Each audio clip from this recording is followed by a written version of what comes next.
So Dennis, we're going to ask a few questions just to get to know you a little bit better. So first question is, what is your favourite food? If it's there, if it tastes nice, I'll eat it. If you wrote a book, what would it be about? Well, I don't want to go making ads and that, but I've actually written about it. I wrote it about my 25 years of police experience. Do you like winter or summer? Every season has its attraction. I guess my favourite would actually be spring. Everything is renewing, and I'm really into gardening and plants, and that. I even do a little bit of experimental horticulture, crossing varieties, that sort of thing, mainly flowers. If you could have any job in the world or do anything that you wanted to do, what would that thing be? Be very, very hard. I did actually do a job that I think I was well cut out for, aside from the policing, was I have done 16 years of working for community trusts for people with disabilities and any job that generally relates to people. If you could wave a wand and change one thing in our region, what would that one thing be? House the people, you know, that's the issue. So much that, you know, in the way of crime and deviance and all that, it actually originates in the fact that people are insecure. They don't have a family life, and a big part of having family life is having a decent place to live in, you know. Councils used to, and some of them still have, you know, council units, you know. And they used to be out at fair rents and that, you know, mainly to get perhaps older people or single people and that out of big rambling homes, you know, that they didn't need. And so those rambling homes would become available and you know, families could occupy them and that, where grandma and grandpop could live quite happily in a little council unit. If you get into council, what would be your number one priority? I never used to fear the violence in policing or getting hurt or what have you, and I did on the odd occasion.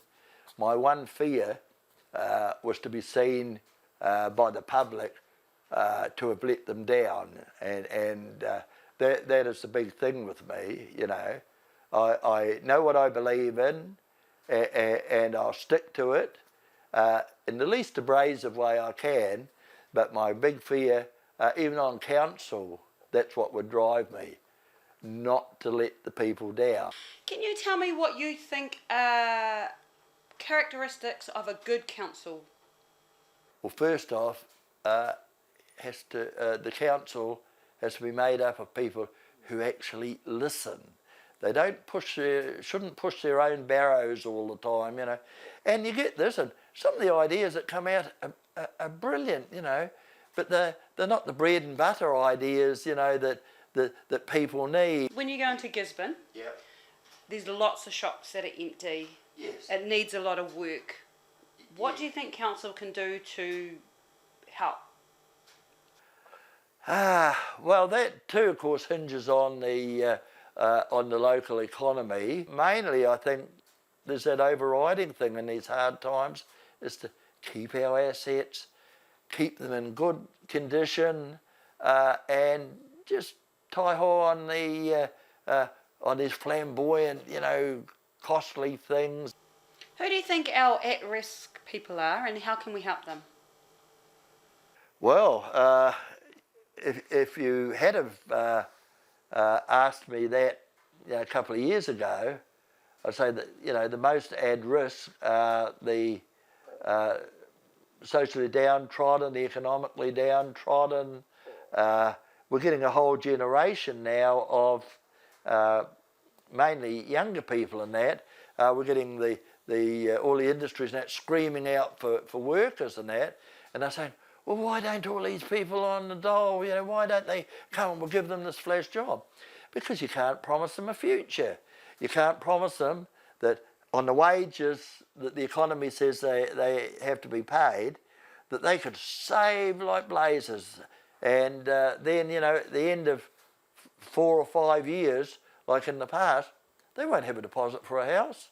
It'll be so out of their reach. Living costs, downturn in the economy and that.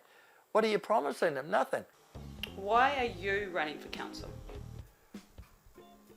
Initially, I looked at all the problems besetting council and the local community and that, and I thought, no, I'd like to run for council, but, would I be kidding myself if I thought I could make a difference?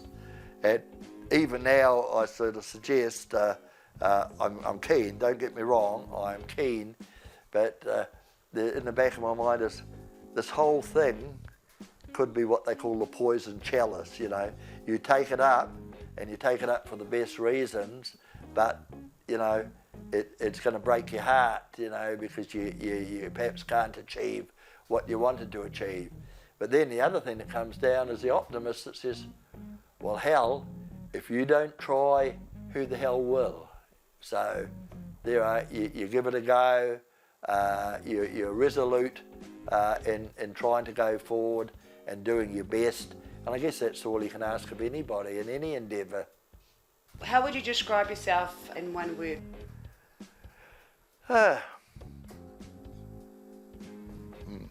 2 words. 3 words.